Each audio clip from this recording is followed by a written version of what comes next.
संसद के मानसून सत्र का 13 अगस्त को आखिरी दिन है, लेकिन जिस तरह से सत्ता पक्ष और विपक्ष के बीच में हंगामा, ये यूँ कहें कि बातचीत बनती हुई नहीं दिख रही है, ऐसे में इसकी संभावना कम दिख रही है कि गतिरोध कल भी खत्म हो पाएगा। अगर इस सत्र की बात करें तो शुरुआत में छात्रों का आंदोलन चल रहा था और उस दौरान मांग की जा रही थी कि जो शिक्षा मंत्री हैं उनका इस्तीफ़ा हो। शुरुआत के दिनों की अगर बात करें तो लगातार विपक्ष इस मांग को लेकर अड़ा हुआ था और लगातार ये मांग की जा रही थी कि शिक्षा मंत्री इस पर इस्तीफ़ा दें। मामले की अगर बात करें, जो हंगामे की शुरुआत वहीं से होती है और इस आंदोलन, या यूँ कहें कि जिस तरह से सीजेपी का आंदोलन चला, उसके बाद से उसके दबाव में ये कह सकते हैं कि केंद्रीय मंत्री, या यूँ कहें कि भारत सरकार की तरफ से जो केंद्रीय मंत्री हैं उन्होंने अपना इस्तीफ़ा दिया।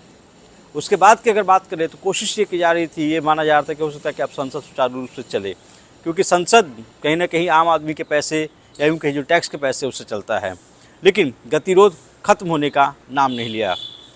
बार बार बीजेपी की तरफ से इस तरह के बयान आए कि जो नेता प्रतिपक्ष हैं वो गोल पोस्ट चेंज कर रहे हैं। पहले इस्तीफे की मांग थी, उसके बाद अब अमित शाह को लेकर कहा जाए कि वो अपना बयान दे। गृह मंत्री भी सामने आए। गृह मंत्री ने कहा कि वो बातचीत के लिए तैयार हैं, वो चर्चा के लिए तैयार हैं, वो चाहते हैं इस पर चर्चा हो, तो वो चर्चा के लिए भी तैयार है। उनका बयान सामने आया। हालांकि अभी जो हालात दिख रहे हैं और जिस तरह से जो रुख है विपक्ष का, उससे इसके आसार कम दिख रहे हैं, संभावना कम दिख रही है कि किसी भी तरह से दोनों में कोई बातचीत या कोई समझौता हो पाए।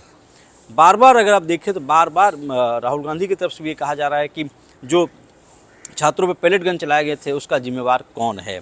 वहीं सरकार की तरफ से अगर बात करें तो सरकार भी बार बार ये कह रही है कि वो चर्चा से भाग नहीं रही है, चर्चा कराने को तैयार है। अमूमन ऐसे कम ही मौके देखने को संसद के अंदर मिलते हैं जब सरकार, या यूँ कहें कि जो सत्ताधारी दल हैं उनके सांसद प्रदर्शन करते हैं। संसद में ऐसा नज़ारा देखने को मिला जब सत्ताधारी दल के जो सांसद हैं वो प्रदर्शन करते हुए नजर आए और उनके तरफ से ये डिमांड की जा रही थी कि वो चर्चा तो चाहते हैं, लेकिन विपक्ष चर्चा से भाग रही है। वहीं विपक्ष की अगर बात करें तो तमाम विपक्षी दल इस बार एकजुट दिखे, तमाम विपक्षी एकता देखने को मिली। हालांकि रणनीति की बात करें तो रोज़ सुबह 10 बजे जो नेता प्रतिपक्ष हैं राज्यसभा में, मल्लिकार्जुन खड़गे, उनके दफ्तर पे बैठक होती रही और वहाँ पे आगे क्या रणनीति हो इस पर चर्चा हुई। 10:30 बजे करीब ये लोग प्रोटेस्ट भी मकर द्वार के बाहर करते रहे। तो अभी की स्थिति अगर आप देखें तो ऐसा लग नहीं रहा है, ऐसी संभावना दिख नहीं रही है कि किसी भी तरह से यूँ कहें कि दोनों में कोई समझौता या बातचीत हो पाए।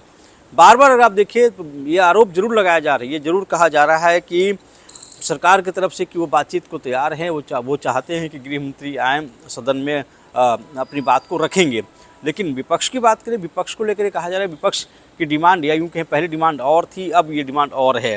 नेता प्रतिपक्ष ने भी बयान दिया और कहा कि वो किसी का लेक्चर नहीं सुनना चाहते हैं, वो चाहते हैं जवाबदेही तय हो।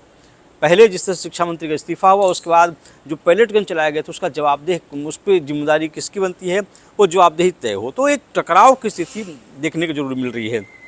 हालांकि इस दरमियान कई महत्वपूर्ण बिल हैं जिनको पास करा लिया गया, बिना चर्चा के कह सकते हैं कि पास हुए बिल। और अभी अगर बात करें तो जैसे FCRA बिल था, वो सूत्र बता रहे हैं कि वो JPC को भेजा जाएगा। तो संसद में, लेकिन जो संसद आमतौर पर कहा था कि संसद भवन जो होता है वो चर्चा के लिए होता है, वहाँ पर अपनी मुद्दों पर ले आकर आप चर्चा कर सकते हैं, विचार विमर्श कर सकते हैं सरकार के साथ। अगर किसी मामले पे अगर आपको अपनी बात को रखनी है तो आप सरकार से सवाल पूछ सकते हैं। लेकिन इस बार अगर आप देखें तो पूरी तरह से जो सत्र है वो वॉश आउट होता हुआ दिखा। शुरुआत के दिनों की ही बात करें तो शुरुआत में छात्रों के मामले को लेकर विपक्ष लगातार हमलावर रही। विपक्ष की तरफ से पहले दिन से ये मांग रही कि इस मामले को लेकर इस्तीफा होना चाहिए, जवाबदेही तय होनी चाहिए कि किस तरह से जो पेपर लीक हो रहे हैं उसको लेकर। सरकार की तरफ से बिल लाए गए हैं, बिल को पास कराया गया, एंटी पेपर लीक बिल है उसको पास भी कराया गया। तो कोशिश या यूँ कहें कि शुरुआत के दिनों में अगर आप देखें तो ऐसा लग रहा था कि जब शिक्षा मंत्री का इस्तीफा हुआ तो हो सकता है कि दोनों के बीच में कोई बात बन जाए और संसद सुचारू रूप से चले, लेकिन वो भी देखने को नहीं मिला। आगे की बात करें अगर आने वाले दिनों में, या यूँ कहें कि फिर ऐसा माना जा रहा था, बार बार अगर विपक्ष, ये बार बार जो सत्ताधारी दल हैं उनके सांसदों की तरफ से भी कहा जा रहा है कि जो नेता प्रतिपक्ष है वो गोल पोस्ट चेंज कर रहे हैं। पहले उनकी डिमांड कुछ और थी, बाद में उनको डिमांड कोई और कुछ और हो गई।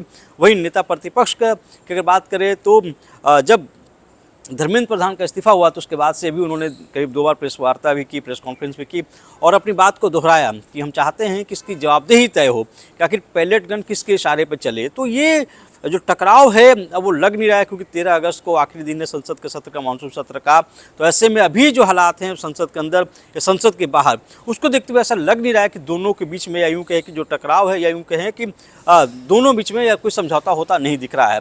पर सवाल जरूर खड़ा होता है कि संसद आम आदमी के या उनको टैक्स पेयर के पैसे से चलती है, तो ऐसे में संसद चर्चा के लिए है और वहाँ पर चर्चा होकर समाधान निकलना चाहिए। Video journalist Ravi Sisodia, news 18, Delhi.